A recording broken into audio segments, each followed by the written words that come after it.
A quick word before this episode starts. Everyone, please, before this episode starts, help me out by sharing this episode. Also, please give me feedback. It is greatly appreciated. And lastly, if you want to join me on a future episode, please reach out to me. You can find me on Instagram and X, and the links to my profiles will be in the description of this episode. Enjoy.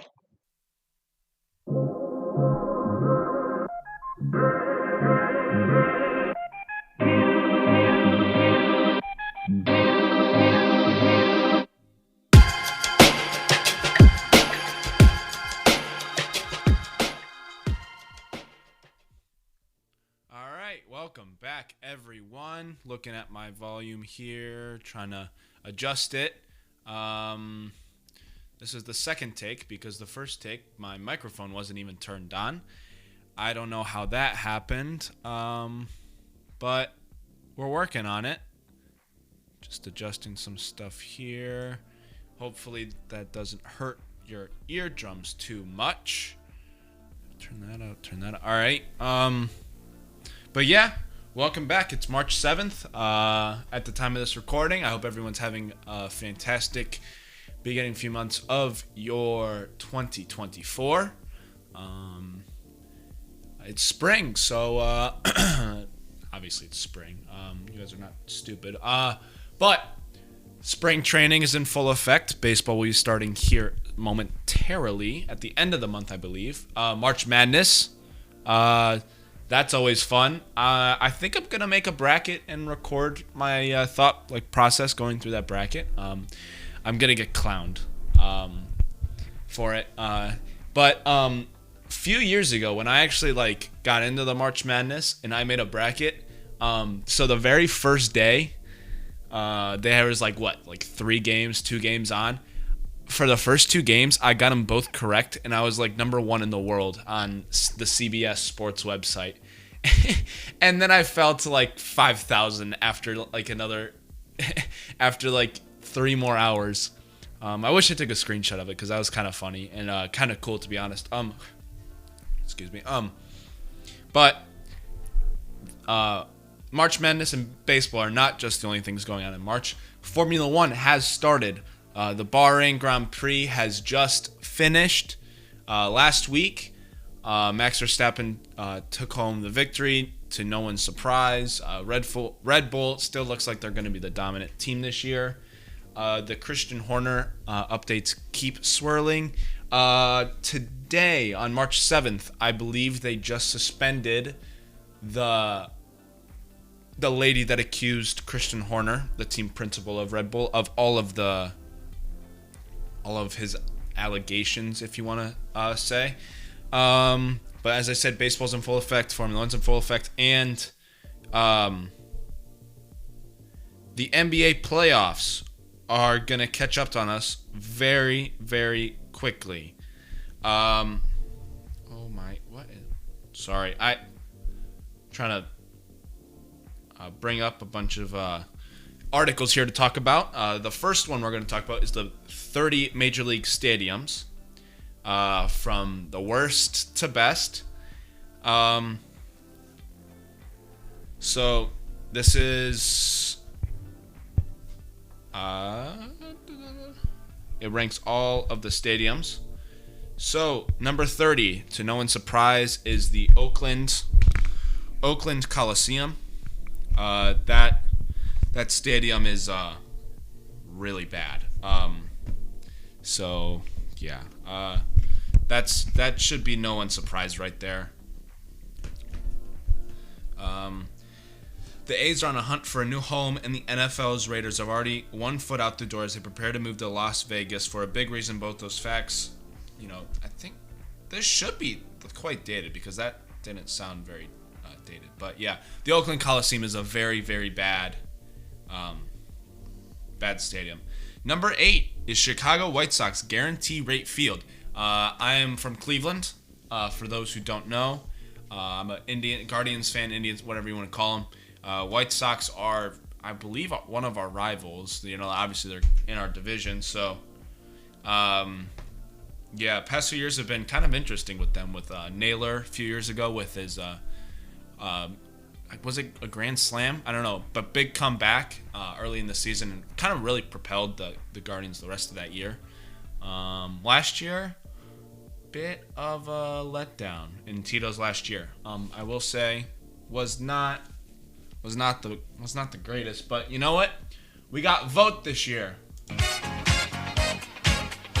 Oh wait, sorry, wrong bite. We got Andrew Vogt. We'll see how he does. Guardians will be hit or miss. They will definitely be hit or miss this year. I believe our pitching staff's going to be fantastic.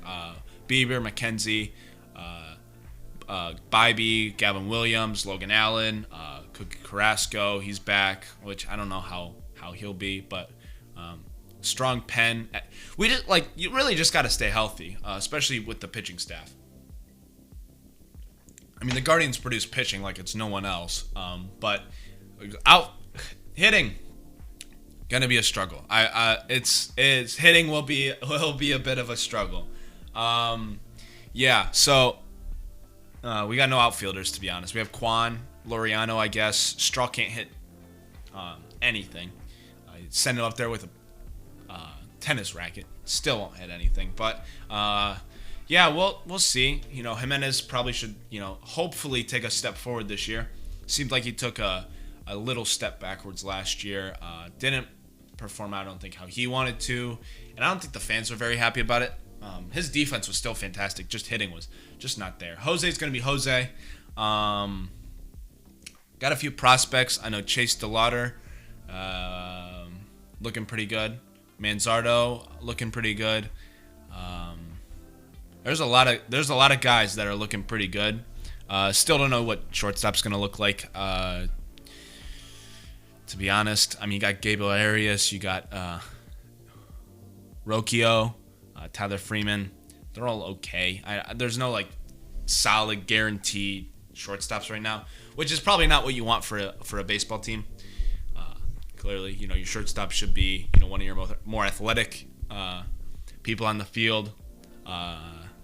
Really a captain in my eyes, should be really a leader. And if you I mean, obviously Jose's going to technically our captain and obviously a part of our big three. But we'll see. Also about spring, combine just ended. The draft is going to be coming up. NFL free agency, that's always fun, and it's like a silly season. Obviously, like the original quote silly season is from F1 and the drivers moving teams. But it's also a European sport, so silly seasons are in different sports, obviously. But moving on. So the 29 was the Chicago Whites Guarantee Rate Field. 28 Tropicana Field. Which I'm surprised this one's not 29, to be honest, because I heard that place is a dump. 27, the Los Angeles Angels Stadium in Anaheim. It opened in 1966. It's one of the older ballparks. I actually didn't know that. But yeah. Number 26 is the Arizona Diamondbacks Chase Field. Yeah, obviously they have that outfield pool, which is kind of cool, but I mean it's ultimate trash talk, to be real honest. Like, you beat them on you can't walk them off, but you upset them in the playoffs. I think the Dodgers did. They all the security had to guard the pool because it's just such a a big trash talk. I guess we came into your house, now we're gonna swim in your pool, type of thing. So I got something stuck in the back of my throat. I don't know what it is. I keep drinking water and trying to clear it. Number 25, the Nationals, Washington Nationals Park. I don't know what happened to this team. This team used to be so good. All their assets just left. Trey Turner, Bryce Harper, Soto. Definitely rebuilding. Texans Rangers Globe Life. Oh, this is most definitely outdated because the new Texas Rangers stadium, I heard, is off the charts. Number 23 is the Cincinnati Reds Great American Ballpark. I thought this stadium was pretty good from what I've heard. I've only been to Progressive Field, so don't take any of my word for this, but I thought Great American Ballpark was pretty good. Number 22 is Miami Marlins Lone Depot Park. I don't know what they're... Because this is clearly outdated. And I'm kind of upset about that. Because I really thought that this was dated. Because I saw... Like, whenever I was looking for articles to talk about, this literally came up. And it said, like, posted 4 hours ago or whatever. So I don't know. Number 21, Philadelphia Phillies Citizens Bank Park. Houston Astros, the Cheaters, Minute Maid Park, which I'm surprised they're 20. I thought this park was a little nicer than I thought. Number 29, the Toronto Blue Jays, the Rogers Center. Never been. So, Detroit Tigers, Comerica Park with the 420-foot center field. Fantastic hitters park and pitchers park, depending on the day. Yeah, just the gap, like with that 420, like the gaps just open up so much for it to be a hitter's park. And Justin McKenzie was like, he had like an 8-inning no, and then it was broken up by somebody in like the 8th or something. Number 17 is the Milwaukee Brewers America Family Field. 16 is the Mets City Field. 15, Atlanta Braves Truist Park, which I actually heard that's a nice ballpark. So, 14, Colorado Rockies Coors Field, Home Run Central there. It's Colorado. It's the Colorado effect. I don't think Arenado has really been affected by that, but I think Nolan Jones has. He was a prospect for the Guardians for a while. For those who don't know, and then he went to the Rockies, and he kind of had a good season. No one's really talked about the Colorado effect with him, but it might have hit him. 13, Progressive Field, my home ballpark. I love Progressive Field. The big ass jumbotron over in left center above the left center bleachers. I think it's one of the better screens in the MLB. I like that big screen. You can see everything. You don't have to, like the Dodger Stadium, it's got like the 3 little screens, and it's just like, I don't know, it's kind of funky to look at. It's probably some bias there, but I really like Progressive Field. They're renovating it again this off season.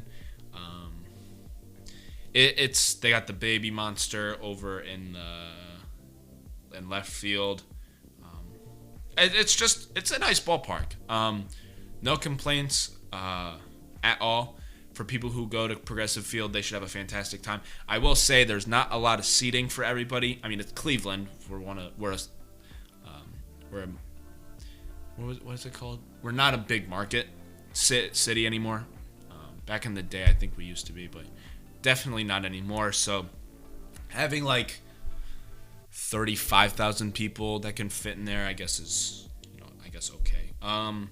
The Minnesota Twins Target Field, number 12, another division rival. Seattle Mariners T-Mobile Park. This looks like it can hold a lot of people. It looks really nice. Yankee Stadium is number 10. I mean, it's the Yankees, big market. Of course they're going to be in here no matter what their field looks like. The Chicago Cubs Wrigley Field.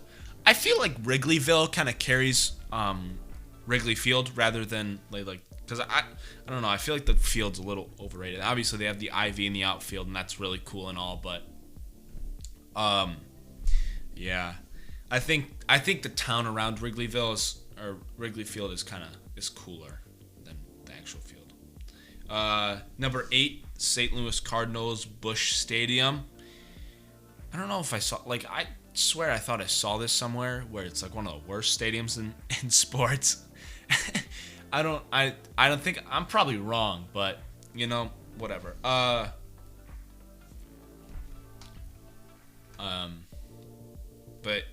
yeah, number 7, San Diego Padres Petco Park.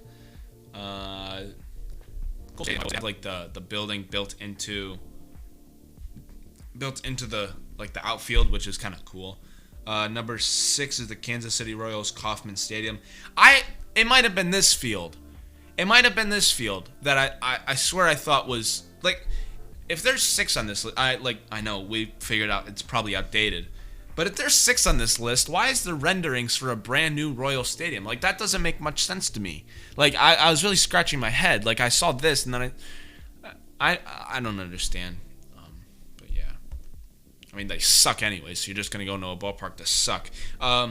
Number 5, Camden Yards, Orioles, iconic stadium.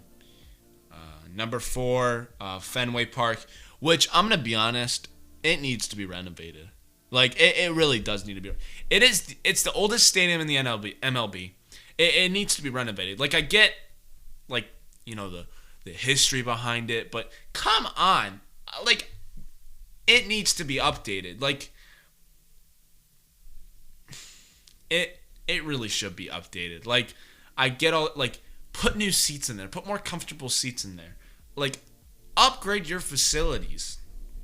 Well, that's just me. Number 3, Oracle Park in San Francisco.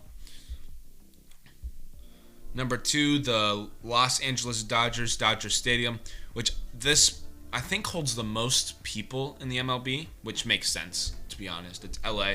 But yeah, looking at a picture, it's got those 2 screens in right and left field, and I mean, it doesn't look like you can see much on them. Like Progressive Field, their big jumbotron, it's got one big one, and it's got the player, the lineups, where everyone, like, it's the perfect jumbotron in my opinion. And then obviously number 1, PNC Park. You got the river in the background, probably the most beautiful,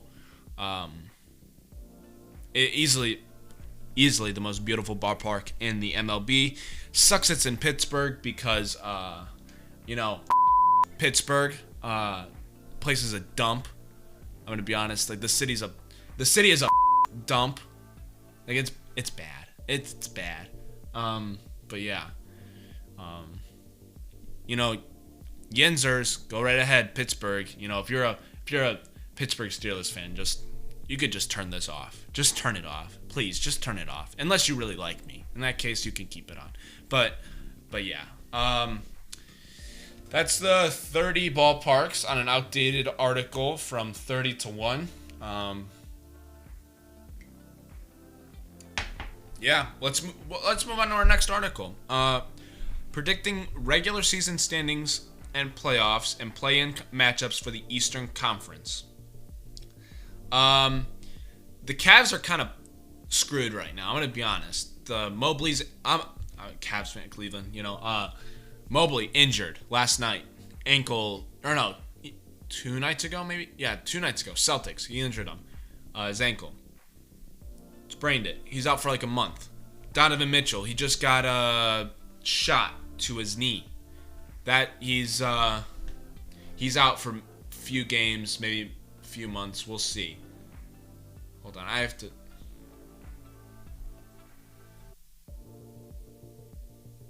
Hold on.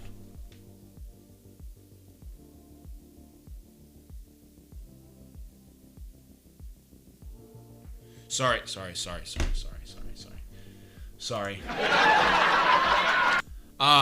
I got distracted. I had to send a text to somebody about something. So this will predict all of. Oh, continue reading. Sorry. 1 seed Boston Celtics makes sense. I don't know if that's. Hold on. I need to do math.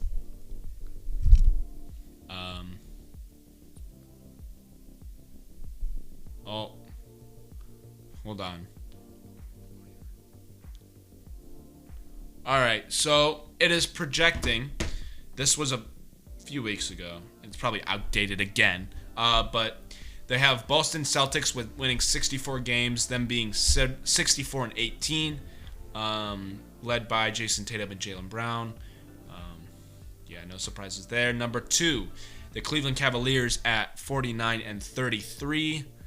I don't know about that. I think the Cavs will be the 3 seed. I'm going to be honest. I really do believe that. They're not playing well at all right now. They look very fugazi. Sorry, very fugazi. Number 3, the Milwaukee Bucks, 48-34, one game back of the Cavs. Yeah, I see that being flipped, in my opinion. Number 4, New York Knicks. They currently have the Cavs number. Very salty about that right now. They're at 46-36, 2 games behind the Bucks. Number 5 is the Miami Heat at 45-37, which playoff Jimmy Butler, always formidable. Watch out for them. Number 6 is the Orlando Magic at 43-39. They have Paolo Banchero. He's looking pretty good this year, I will say. Having a pretty good year. He has that clip of him getting injured, and he just screams a bunch of words. Can't really say them. Not. Yeah. Number 8, the 76ers at 41-41. Losing Embiid really hurt the 76ers. They're not a bad team. They have Maxey. They picked somebody else up. I do not remember their names. But if Embiid can come back and be healthy, I guess watch out for them. Number 9, the Atlanta Hawks at 36-46 with Trae Young. Number 10, the Chicago Bulls at 34-48. Chicago Bulls, they looked really good with Alonzo, Levine, and they had one. Who was it? They had 3 guys, and they looked like they were going to be a very good team. And then they all got injured, and it just all fell apart. Number 11, the Brooklyn Nets, 32-50. The Raptors, 30-52. The Hornets, 22-60. Yeah, I don't understand. The Hornets, they have LaMelo and Miles. I think they keep getting injured. Yeah, the Wizards, 18-64. They stink. They're bad. And then the Detroit Pistons, obviously, worst team in the NBA. Arguably one of the worst teams of all time. And to be honest, it looks like they're trying to lose. If you watch some of the clips on any social media where, there's a troll account, it looks like they're trying to lose. All right, moving on to the play-in tournament. Number 7, Indiana Pacers versus number 8, Philadelphia 76ers. This is for 7th place. And they have the winner projected to be Indiana. I would assume they have that because Embiid's out. That's my only guess. I think if Embiid was in, I think the 76ers would win that. I think Embiid was on his way to having another MVP season. They weren't going to give it to him, obviously, because the NBA doesn't give back-to-back MVPs anymore. I don't know why. It makes sense, I guess. Want to change it up. But, yeah. Number 7, Indiana. Number 8, Philly. They have Indiana winning. And I'm saying watch out for the 76ers if Embiid comes back. And then to move on, the Hawks and the Bulls. Or no, this is 9 and 10, Hawks and Bulls. They have the Hawks winning. Makes sense. I think the Hawks are just a better team, especially with Trae Young. And then number 8, the 76ers and the Atlanta Hawks for 8th place. And I believe this gets you into... Yes, this would get you into the actual tournament. This is the play-in tournament. This gets you into the actual dance. This is your ticket to the dance. They have the winner being the Hawks. As I said before, I don't be surprised if the 76ers win due to Embiid coming back. I think he's that much of a difference maker. I'm going to be honest, I think Embiid is an overrated player. I'm going to get flamed for that, and to be honest, might be clipping. Anyone wants to clip that, call me an idiot, don't care. All right, and then moving on to predicted completed playoff bracket for the Eastern Conference. So this would be Boston Celtics versus Atlanta Hawks. I'm gonna do something here. I'm gonna try to. Yeah. Audible here. We're going a little audible. Check, mic 1, 2, red 80. Boston Celtics, Atlanta Hawks. I think Boston wins that.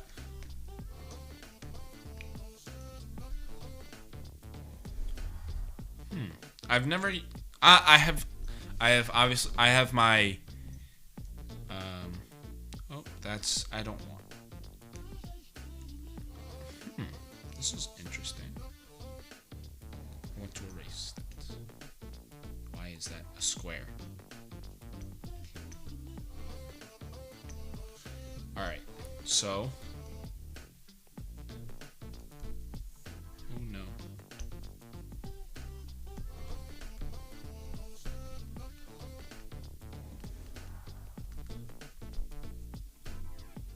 Sorry, I'm doing a lot here.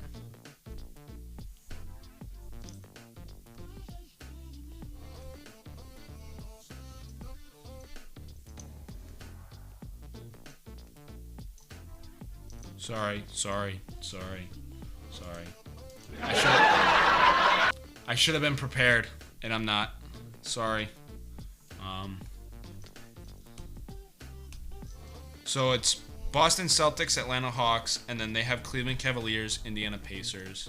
So Cleveland, and then Indiana.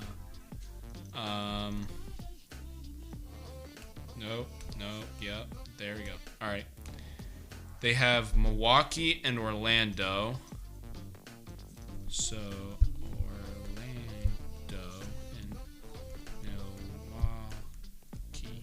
I'm gonna predict the Eastern Conference champions. Right here, right now. And then New York Knicks, Miami Heat. That would be a good series.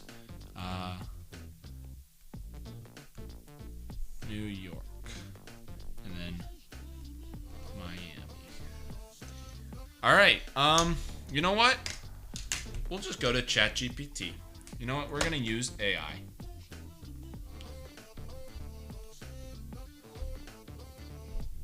Be a second here. Who would win?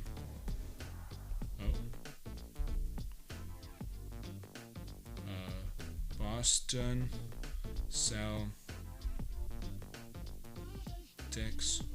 or shoot. What was it? Or the Indiana.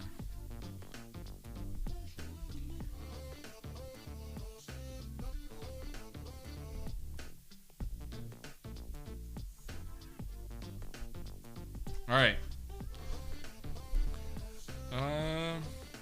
You know what? Why is this even a...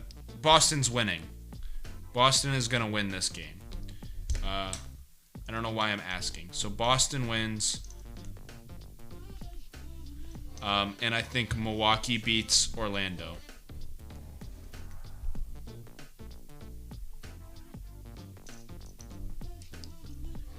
Yeah, that's definitely what's going to happen. And then Cleveland will beat Indiana. Oh, shoot.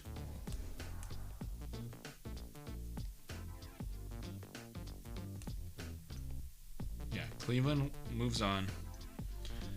And then I don't know who would win in a game against the Miami Heat or the New York Knicks.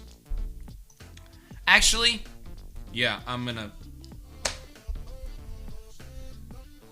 Miami. Oh my gosh. Miami Heat or New York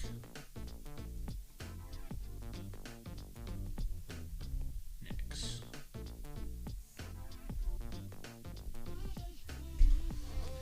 Huh. Shoot. It didn't give me. Didn't give me anything. All right, Google we go. 1 second here. Who would win in a series?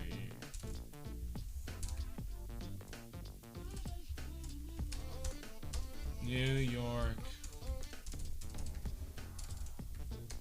Knicks or Miami Heat? All right.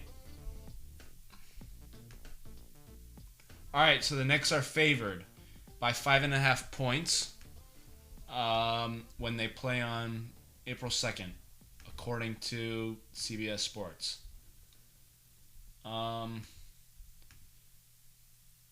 So the New York Knicks are 1-0 against the Miami Heat this year. Oops.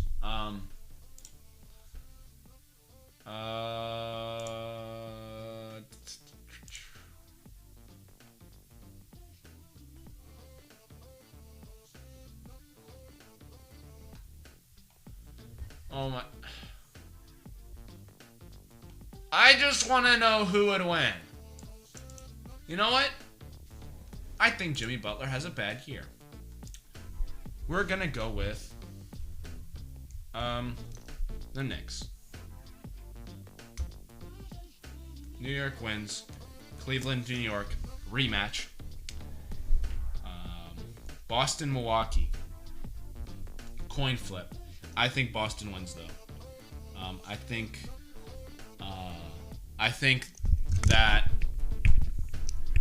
I think Milwaukee's a good team, but they don't play defense, which I think will kill them. The Doc Rivers is helping them play defense, but still, it's still a little shady right there. I think Boston wins. Boston done moves on, and I think New York wins. Wins again. If you were to ask me this question 3 weeks ago, I say Cleveland wins 100%. But the Cleveland Cavaliers are way too unpredictable right now. They beat the Celtics after coming back 22 points. Fantastic win. Last night, they lost to the fucking Hawks. Last night. It was, obviously after a big win, road trip, but still. If you were a focused team mentally, and you're ready for the playoffs, you're not going to let a team that's projected to not even make the playoffs beat you. I'm like a little bit upsetting, and like that. I'm not gonna that upset me last night watching that game. And I think Boston wins, and they will go play. Probably Denver in the NBA Finals, so it would be a Boston. It would be a Boston. I want to delete this. Oh, I didn't need that. It would be a Boston, Denver Finals again. Oh, actually no. Last year was the Heat. And Denver obviously won. Yeah. All right.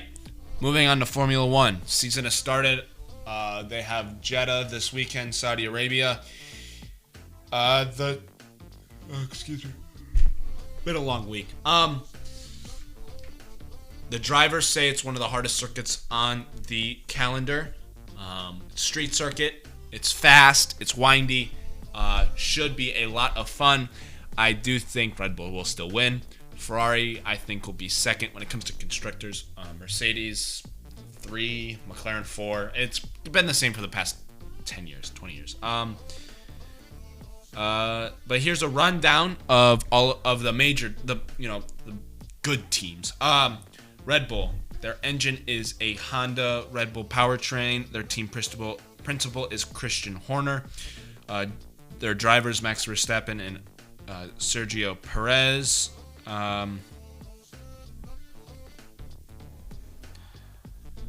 Verstappen's pushing his 4th title. But one thing that I saw last week, it was Alex Albon talking about the Red Bull car and how Verstappen like helps them with the design of the car throughout the season and the upgrades. So what he said is, obviously the car's on rails, front wing, da da da da da. If you hear anything about what Hamilton has to say about the cars, it's on rails. When the car turns, it turns. Obviously that, for those who know that speech or that interview. But one thing it was Albon's like, the car is so sensitive, and it gets more and more sensitive as the season goes on. Like Max, he'll like. You gotta instantly adjust to that car. Like Albon was like, it was nothing like any car I ever drove to, and you need to instantly get adjusted to that car because the car's not designed for Max Verstappen. It's designed for both of the drivers, is what he said. He also said that his driving style is unique, and he said Albon's like, I'm a smoother driver, and Max Verstappen is not that he's not smooth, but different driving styles. But as the season goes on, when Verstappen wants, the car to do certain things, Red Bull will change the car so that Max is obviously happy. I wish I could find the video. I think I will right now.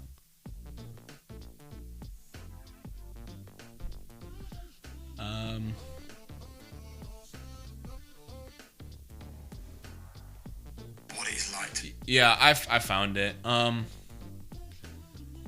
First thing you know is this is the interview with him. Car is what it is. It's very quick, so.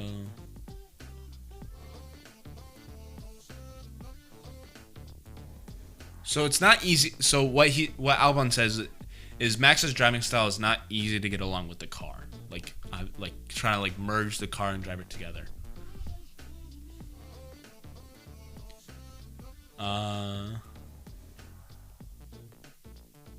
So Albon and Max both like a sharp front end, so they both like a nice, that's us saying, but they like a nice front wing, and it's a very direct front wing when it comes to the turning. But he said that Max Verstappen's driving style is just so much ahead of everyone else's.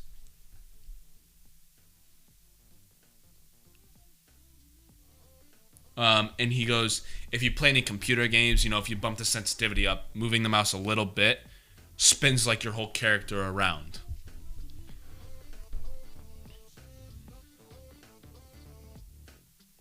And he goes, that's kind of how it feels to drive the Red Bull car. And it becomes so sharp that the car will make you tense as a driver. And obviously you don't want that. You don't want that in any sport. You play tense in any sport, you're not going to perform the way you want to. I've been playing sports since I was 3 years old. You got to play loose. The saying, smooth is fast. Like, you have to play loose. Wow, this is a long episode. 38 minutes already. So what ended up happening was, Alex is like, you start off behind, because obviously Max has been driving in the car a lot longer and he's used to the car. And as Albon, he's like, well, yeah, I'm starting off a little bit behind. And Max, as the season goes on, wants his car to become sharper and sharper and sharper. So it's like that sensitivity on the computer just going up, even though it's already hit its max, which I don't know how Red Bull can do it, but they end up doing it, and that's why they're the best team on the grid. Mercedes, their engine is a Mercedes engine. Their team principal is Toto Wolff. Drivers are Lewis Hamilton and George Russell.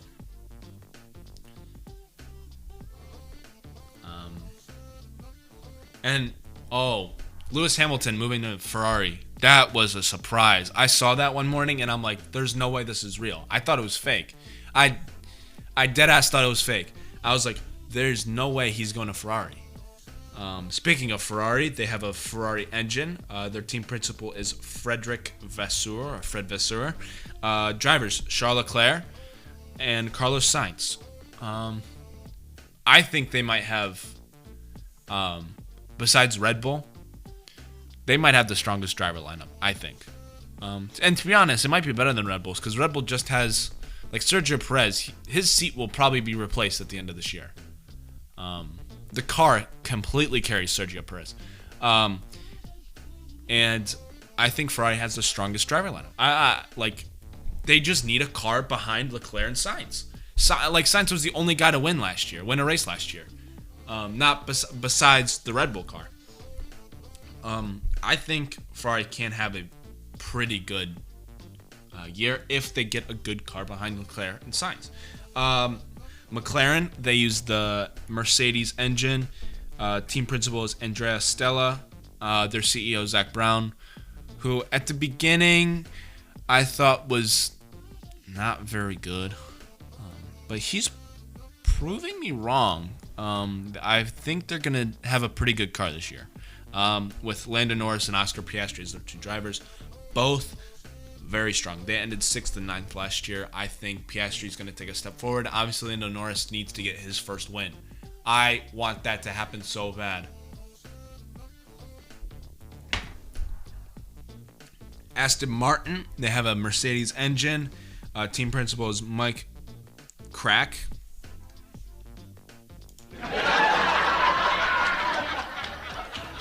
Their drivers are Fernando Alonso and Lance Stroll. And that's all that this article gives me. Alpine did not look good. Alpine, bunch of memes about Alpine having a school bus as their car. The Williams actually might be a pretty good car this year. I think that they might be underrated. They're gonna lead the what are they called? The back markers. I think Williams will lead the back markers. That's just my belief. I think. I'm thinking.